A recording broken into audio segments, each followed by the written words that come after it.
يقول السفهاء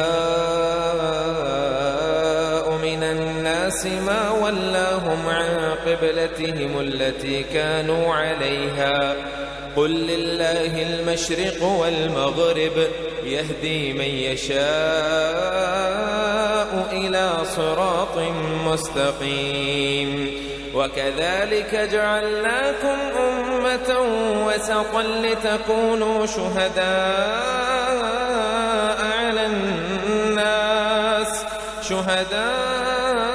على الناس ويكون الرسول عليكم شهيدا وما جعلنا القبلة التي كنت عليها إلا لنعلم من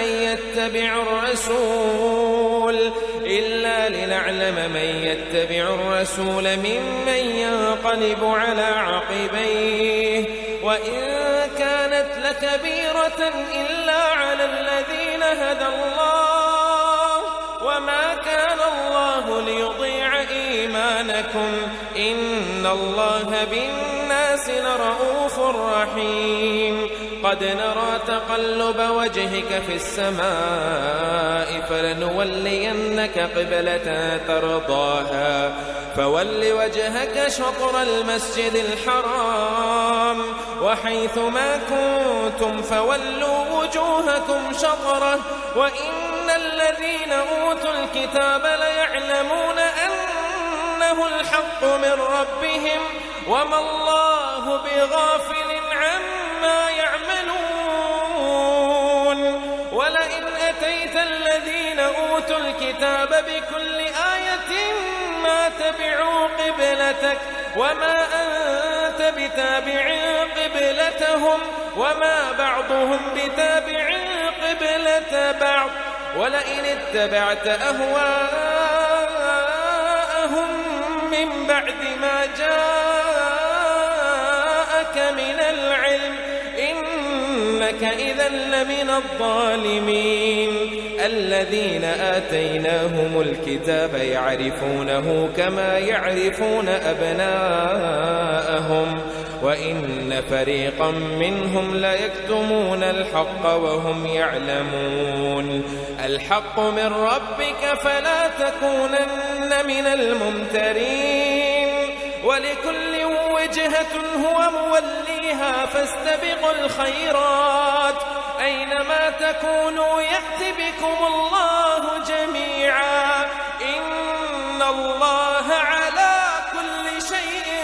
قدير ومن حيث خرجت فول وجهك شطر المسجد الحرام وإنه للحق من ربك وما الله بغافل عما تعملون ومن حيث خرجت فول وجهك شطر المسجد الحرام وحيث ما كنتم فولوا وجوهكم شطره لئلا يكون للناس عليكم حجة إلا الذين ظلموا منهم فلا تخشوهم واخشوني ولأتم نعمتي عليكم ولعلكم تهتدون كما أرسلنا فيكم رسولا منكم يتلو عليكم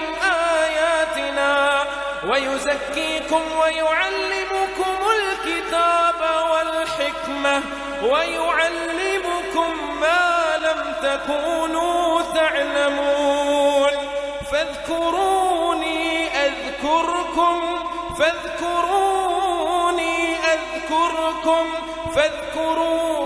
أذكركم واشكروا لي ولا تكفرون يا أيها الذين آمنوا استعينوا بالصبر والصلاة إن الله مع الصابرين ولا تقولوا لمن يقتل في سبيل الله أموات بل أحياء ولكن لا تشعرون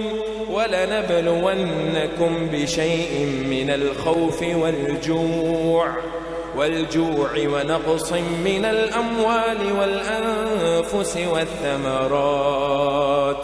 وبشر الصابرين الذين إذا أصابتهم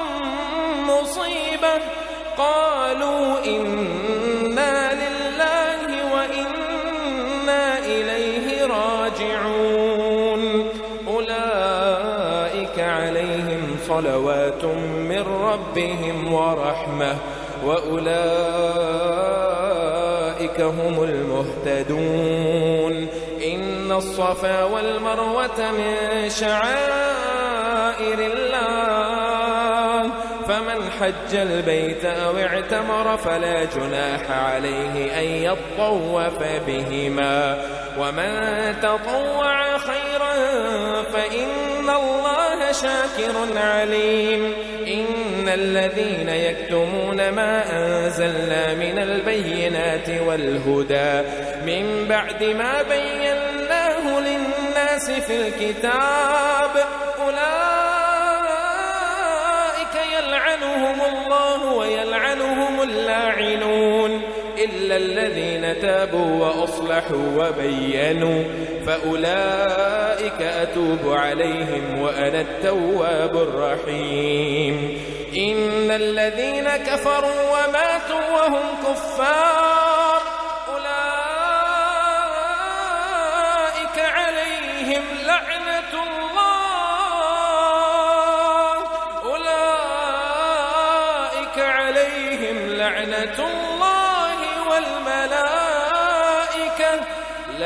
الله والملائكة والناس أجمعين خالدين فيها لا يخفف عنهم العذاب ولا هم ينظرون وإلهكم إله واحد وإلهكم إله واحد لا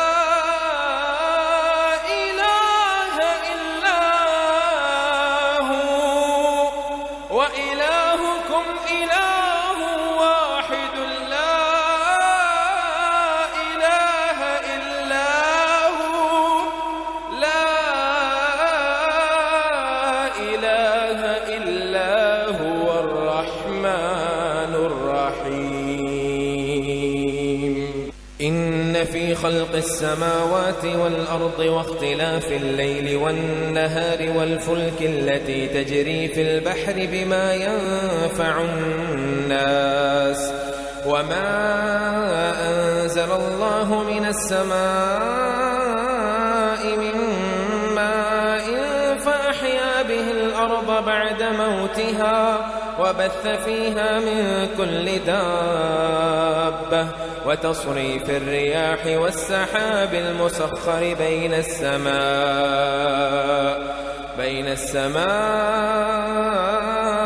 والأرض لآيات لقوم يعقلون ومن الناس من يتخذ من دون الله أندادا يحبونهم كحب الله والذين آمنوا أشد حبا لله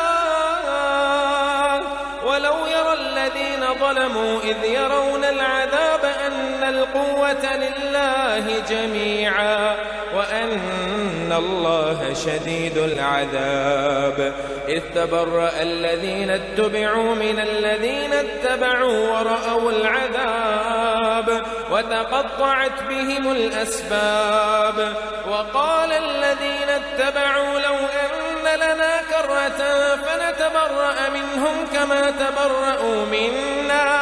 كذلك يريهم الله أعمالهم حسرات عليهم وما هم بخارجين من النار يا أيها الناس كلوا مما في الأرض حلالا طيبا ولا تتبعوا خطوات الشيطان إنه لكم عدو مبين إنما يأمركم بالسوء والفحشاء تقولوا على الله ما لا تعلمون وإذا قيل لهم اتبعوا ما أنزل الله قالوا بل نتبع ما ألفينا عليه آباءنا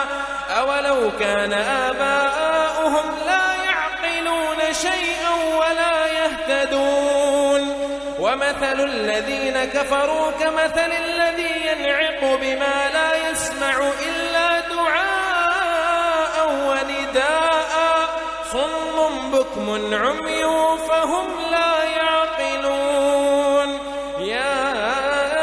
أيها الذين آمنوا كلوا من طيبات ما رزقناكم واشكروا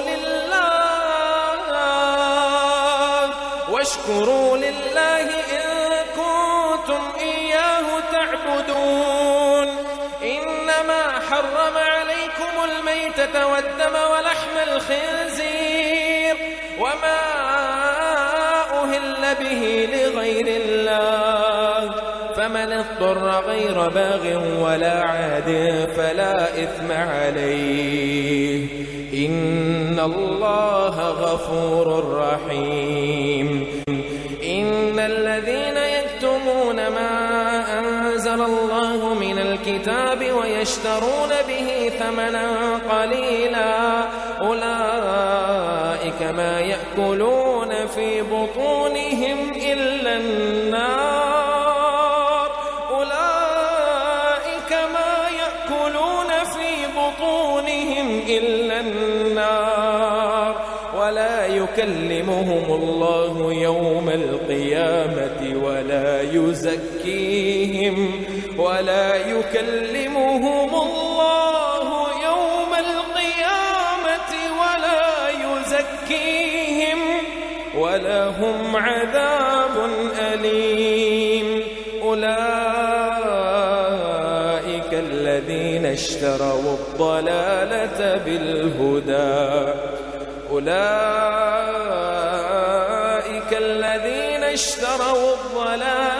بالهدى والعذاب بالمغفرة فما أصبرهم على النار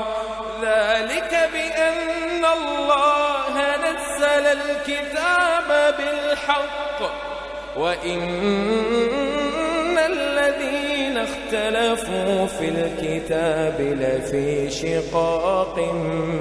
بعيد ليس البر أن تولوا وجوهكم قبل المشرق والمغرب ولكن البر من آمن بالله واليوم الآخر والملائكة والكتاب والنبيين وآتى المال على حبه ذوي القربى واليتامى والمساكين وابن السبيل والسائلين وفي الرقاب وأقام الصلاة وآتى الزكاة والموفون بعهدهم إذا عاهدوا والصابرين في البأساء والضراء وحين البأس أولئك الذين صدقوا وأولئك هم المتقون يا أيها الذين آمنوا كتب عليكم القصاص في القتلى الحر بالحر والعبد بالعبد والأنثى بالأنثى فمن عفي له من أخيه شيء فاتباع بالمعروف وأداء إليه بإحسان ذلك تخفيف من ربكم ورحمة فمن اعتدى بعد ذلك فله عذاب أليم ولكم في القصاص حياة يا أولي الألباب لعلكم تتقون كتب عليكم إذا حضر أحدكم الموت إن ترك خيرا الوصية للوالدين والأقربين بالمعروف حقا على المتقين فمن بدله بعدما سمعه فإنما إثمه على الذين الذين يبدلونه إن الله سميع عليم فمن خاف من موص جنفا أو إثما فأصلح بينهم فلا إثم عليه إن الله غفور رحيم يا أيها الذين آمنوا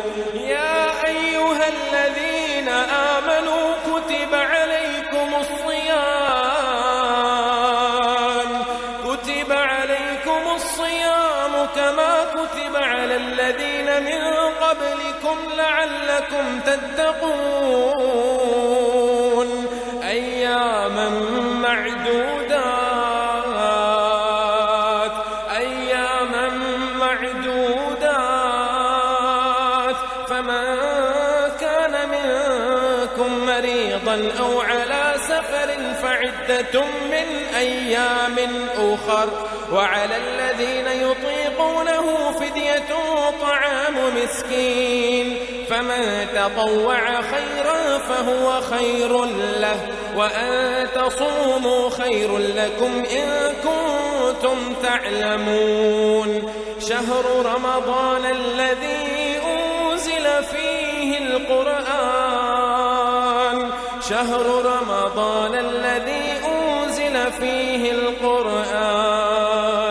هدى للناس وبينات من الهدى والفرقان فمن شهد منكم الشهر فليصم ومن كان مريضا أو على سفر فعدة من أيام أخر يريد الله بكم اليسر ولا يريد بكم العسر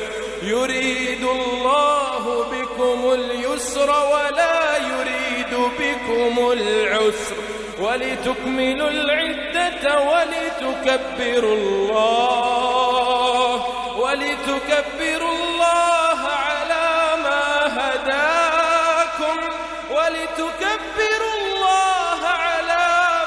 هداكم ولعلكم تشكرون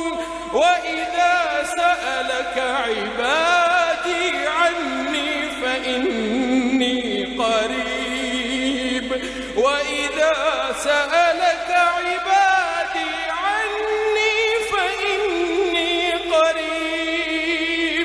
أجيب دعوة الداع إذا دعان وإذا سألك عبادي عني فإني قريب أجيب دعوة الداع إذا دعان فليستجيبوا لي وليؤمنوا بي لعلهم يرشدون أحل لكم ليلة الصيام الرفث إلى نسائكم هن لباس لكم وأنتم لباس لهن علم الله أنكم كنتم تختانون أنفسكم فتاب عليكم وعفى عنكم فالآن باشروهن وابتغوا ما كتب الله لكم وكلوا واشربوا حتى يتبين لكم الخيط الأبيض من الخيط الأسود من الفجر ثم أتموا الصيام إلى الليل ولا تباشروهن وأنتم عاكفون في المساجد تلك حدود الله فلا تقربوها كذلك يبين الله آياته للناس لعلهم يتقون ولا تأكلوا أموالكم بينكم بالباطل وتدلوا بها إلى الحكام لتأكلوا فريقا من أموال الناس بالإثم وأنتم تعلمون يسألونك عن الأهلة قل هي مواقيت للناس والحج وليس البر بأن تأتوا البيوت من ظهورها ولكن البر البر من اتقى وأتوا البيوت من أبوابها واتقوا الله لعلكم تفلحون وقاتلوا في سبيل الله الذين يقاتلونكم ولا تعتدوا إن الله لا يحب المعتدين واقتلوهم حيث ثقفتموهم وأخرجوهم من حيث أخرجوكم والفتنة أشد من القتل ولا تقاتلوهم عند المسجد الحرام حتى يقاتلوكم فيه فإن قاتلوكم فاقتلوهم كذلك جزاء الكافرين فإن انتهوا فإن الله غفور رحيم وقاتلوهم حتى لا تكون فتنة ويكون الدين لله فإن انتهوا فلا عدوان إلا على الظالمين الشهر الحرام بالشهر الحرام والحرمات قصاص فمن اعتدى عليكم فاعتدوا عليه بمثل ما اعتدى عليكم واتقوا الله واعلموا أن الله مع المتقين وأنفقوا في سبيل الله ولا تلقوا بأيديكم إلى التهلكة وأحسنوا إن الله يحب المحسنين وأتموا الحج والعمرة لله فإن أحسرتم فما استيسر من الهدي ولا تحلقوا رؤوسكم حتى يبلغ الهدي محله فمن كان منكم مريضا أو به أذى من رأسه ففدية من صيام أو صدقة أو نسك فإذا أمنتم فمن تمتع بالعمرة إلى الحج فما استيسر من الهدي فمن لم يجد فصيام ثلاثة أيام في الحج وسبعة إذا رجعتم تلك 10 كاملة ذلك لمن لم يكن أهله حاضر المسجد الحرام واتقوا الله واعلموا أن الله شديد العقاب الحج أشهر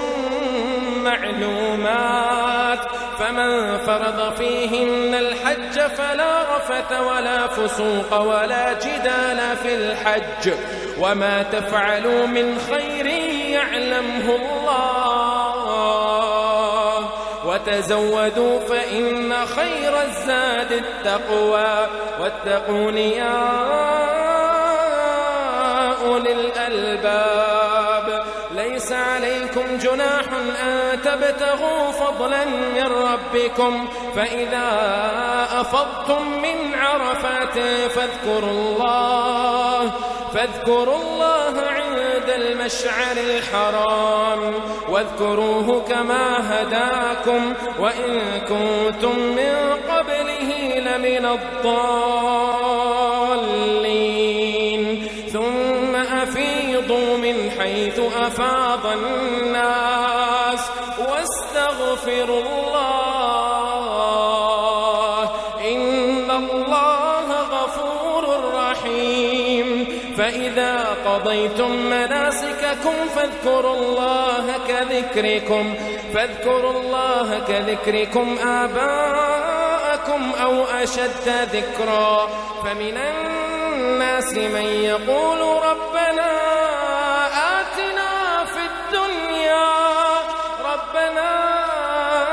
آتنا في الدنيا وما له في الآخرة من خلاق ومنهم من يقول ربنا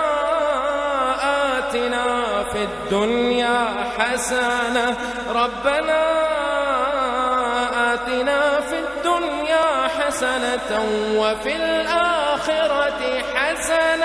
وفي الآخرة حسنة وقنا عذاب النار أولئك لهم نصيب مما كسبوا والله سريع الحساب واذكروا الله في أيام معدودات فمن تعجل في يومين فلا إثم عليه ومن تأخر فلا إثم عليه لمن اتقى واتقوا الله واعلموا أنكم إليه تحشرون.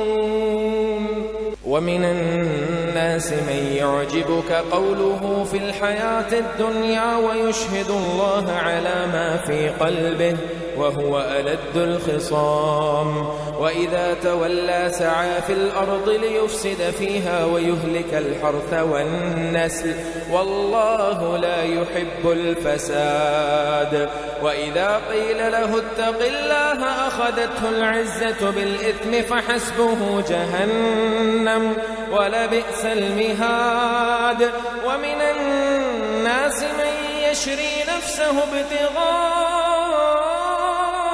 مرضات الله والله رؤوف بالعباد. يا أيها الذين آمنوا ادخلوا في السلم كافة ولا تتبعوا خطوات الشيطان إنه لكم عدو مبين. فإن زللتم من بعد ما جاءتكم البينات فاعلموا أن الله عزيز حكيم. هل ينظرون إلا أن يأتيهم الله في ظلل من الغمام والملائكة وقضي الأمر وإلى الله ترجع الأمور. سل بني إسرائيل كم آتيناهم من آية بينة ومن يبدل نعمة الله من بعد ما جاءته فإن الله شديد العقاب. زين للذين كفروا الحياة الدنيا ويسخرون من الذين آمنوا والذين اتقوا فوقهم يوم القيامة والله يرزق من يشاء بغير حساب. كان الناس أمة واحدة فبعث الله النبيين مبشرين ومنذرين وأنزل معهم الكتاب بالحق ليحكم بين الناس فيما اختلفوا فيه وما اختلف فيه إلا الذين أوتوه من بعد ما جاءتهم البينات بغيا بينهم فهدى الله الذين آمنوا لما اختلفوا فيه من الحق بإذنه والله يهدي من يشاء إلى صراط مستقيم. أم حسبتم أن تدخلوا الجنة ولما يأتكم مثل الذين خلوا من قبلكم مستهم البأساء والضراء وزلزلوا حتى يقول الرسول والذين آمنوا معه متى نصر الله ألا إن نصر الله قريب. يسألونك ماذا ينفقون قل ما أنفقتم من خير فللوالدين والأقربين واليتامى والمساكين وابن السبيل وما تفعلوا من خير فإن الله به عليم. كتب عليكم القتال وهو كره لكم وعسى أن تكرهوا شيئا وهو خير لكم وعسى أن تحبوا شيئا وهو شر لكم والله يعلم وأنتم لا تعلمون. يسألونك عن الشهر الحرام قتال فيه قل قتال فيه كبير وصد عن سبيل الله وكفر به والمسجد الحرام وإخراج أهله منه أكبر عند الله والفتنة أكبر من القتل ولا يزالون يقاتلونكم حتى يردوكم عن دينكم إن استطاعوا ومن يرتد منكم عن دينه فيمت وهو كافر فأولئك حبطت أعمالهم في الدنيا والآخرة وأولئك أصحاب النار هم فيها خالدون. إن الذين آمنوا والذين هاجروا وجاهدوا في سبيل الله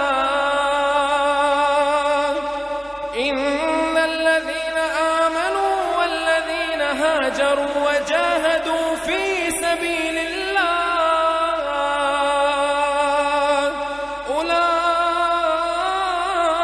يرجون رحمة الله والله غفور رحيم. يسألونك عن الخمر والميسر قل فيهما إثم كبير ومنافع للناس وإثمهما أكبر من نفعهما ويسألونك ماذا ينفقون قل العفو كذلك يبين الله لكم الآيات لعلكم تتفكرون. في الدنيا والآخرة ويسألونك عن اليتامى قل إصلاح لهم خير وإن تخالطوهم فإخوانكم والله يعلم المفسد من المصلح ولو شاء الله لأعنتكم إن الله عزيز حكيم. ولا تنكحوا المشركات حتى يؤمن ولأمة مؤمنة خير من مشركة ولو أعجبتكم ولا تنكحوا المشركين حتى يؤمنوا ولعبد مؤمن خير من مشرك ولو أعجبكم أولئك يدعون إلى النار والله يدعو إلى الجنة والمغفرة بإذنه ويبين آياته للناس لعلهم يتذكرون. ويسألونك عن المحيض قل هو أذى فاعتزلوا النساء في المحيض ولا تقربوهن حتى يطهرن فإذا تطهرن فأتوهن من حيث أمركم الله إن الله يحب التوابين ويحب المتطهرين. نساؤكم حرث لكم فأتوا حرثكم أنى شئتم وقدموا لأنفسكم واتقوا الله واعلموا أنكم ملاقوه وبشر المؤمنين. ولا تجعلوا الله عرضة لأيمانكم أن تبروا وتتقوا وتصلحوا بين الناس والله سميع عليم. لا يؤاخذكم الله باللغو في أيمانكم ولكن يؤاخذكم بما كسبت قلوبكم والله غفور حليم. للذين يؤلون من نسائهم تربص 4 أشهر فإن فاءوا فإن الله غفور رحيم وإن عزموا الطلاق فإن الله سميع عليم. والمطلقات يتربصن بأنفسهن 3 قروء ولا يحل لهن أن يكتمن ما خلق الله في أرحامهن إن كن يؤمن بالله واليوم الآخر وبعولتهن أحق بردهن في ذلك إن أرادوا إصلاحا ولهن مثل الذي عليهن بالمعروف وللرجال عليهن درجة والله عزيز حكيم. الطلاق مرتان فإمساك بمعروف أو تصريح بإحسان ولا يحل لكم أن تأخذوا مما آتيتموهن شيئا إلا أن يخافا ألا يقيما حدود الله. فإن خفتم ألا يقيما حدود الله فلا جناح عليهما فيما افتدت به تلك حدود الله فلا تعتدوها ومن يتعد حدود الله فأولئك هم الظالمون. فإن طلقها فلا تحل له من بعد حتى تنكح زوجا غيره فإن طلقها فلا جناح عليهما أن يتراجعا إن ظنا أن يقيما حدود الله وتلك حدود الله يبينها لقوم يعلمون. وإذا طلقتم النساء فبلغن أجلهن فأمسكوهن بمعروف أو سرحوهن بمعروف ولا تمسكوهن ضرارا لتعتدوا ومن يفعل ذلك فقد ظلم نفسه. ولا تتخذوا آيات الله هزوا واذكروا نعمة الله عليكم وما أنزل عليكم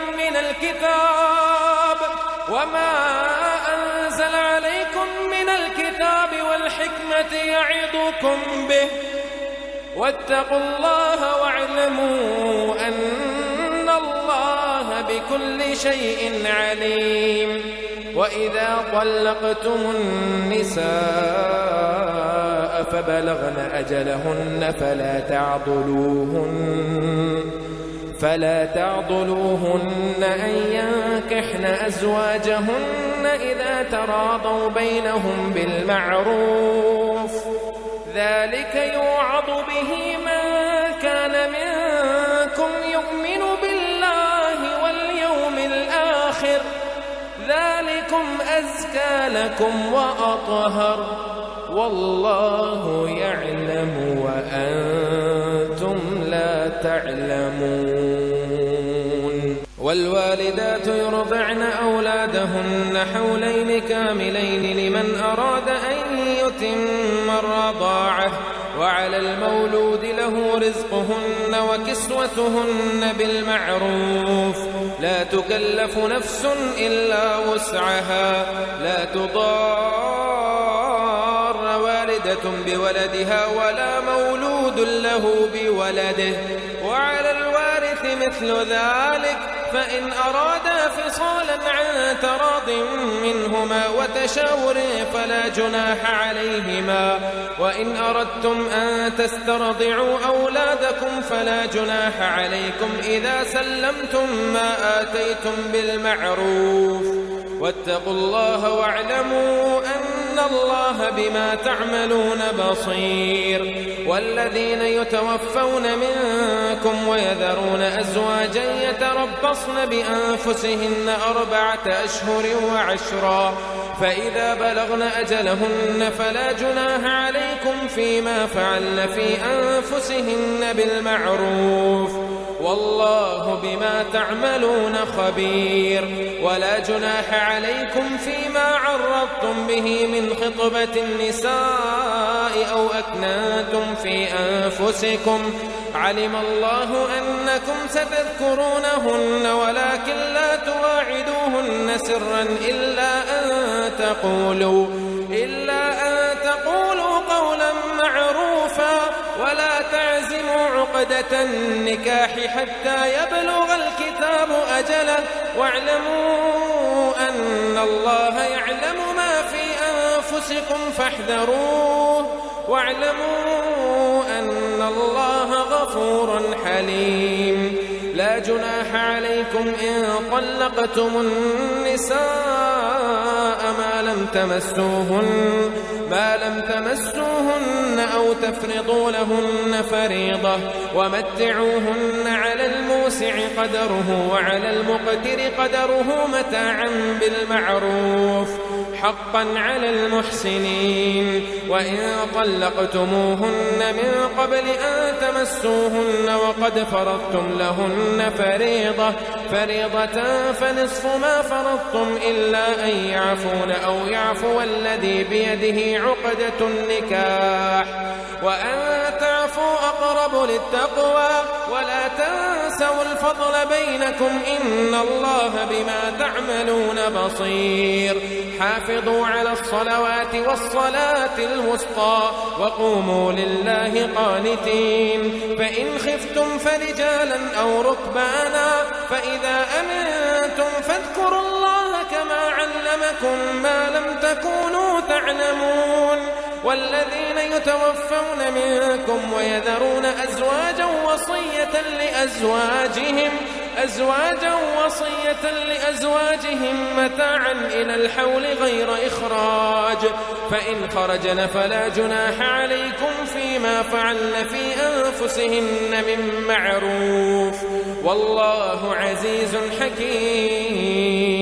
وللمطلقات متاع بالمعروف حقا على المتقين. كذلك يبين الله لكم آياته لعلكم تعقلون. ألم تر إلى الذين خرجوا من ديارهم وهم ألوف حذر الموت فقال لهم الله موتوا ثم أحياهم إن الله لذو فضل على الناس ولكن أكثر الناس لا يشكرون.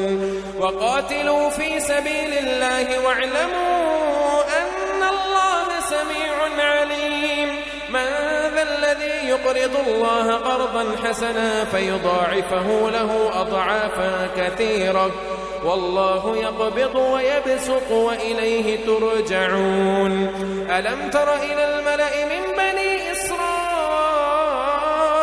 من بعد موسى إذ قالوا لنبي له ابعث لنا ملكا نقاتل في سبيل الله قال هل عسيتم إن كتب عليكم القتال ألا تقاتلوا قالوا وما لنا ألا نقاتل في سبيل الله وقد أخرجنا من ديارنا وأبنائنا فلما كتب عليهم القتال تولوا إلا قليلا منهم والله عليم بالظالمين. وقال لهم نبيهم إن الله قد بعث لكم طالوت ملكا قالوا أنى يكون له الملك علينا ونحن أحق بالملك منه ولم يؤت سعة من المال قال إن الله اصطفاه عليكم وزاده بسطة في العلم والجسم والله يؤتي ملكه من يشاء والله واسع عليم. وقال لهم نبيهم إن آية ملكه أن يأتيكم التابوت فيه سكينة من ربكم وبقية مما ترك آل موسى وآل هارون تحمله الملائكة إن في ذلك لآية لكم إن كنتم مؤمنين. فلما فصل طالوت بالجنود قال إن الله مبتليكم بنهر فمن شرب منه فليس مني ومن لم يطعمه فإنه مني إلا من اغترف غرفة بيده فشربوا منه إلا قليلا منهم فلما جاوزه هو والذين آمنوا معه قالوا لا طاقة لنا اليوم بجالوت وجنوده قال الذين يظنون أنهم ملاقو الله كم من فئة قليلة غلبت فئة كثيرة بإذن الله والله مع الصابرين. ولما برزوا لجالوت وجنوده قالوا ربنا أفرغ علينا صبرا وثبت أقدامنا وانصرنا على القوم الكافرين فهزموهم بإذن الله وقتل داود جالوت وآتاه الله الملك والحكمة وعلمه مما يشاء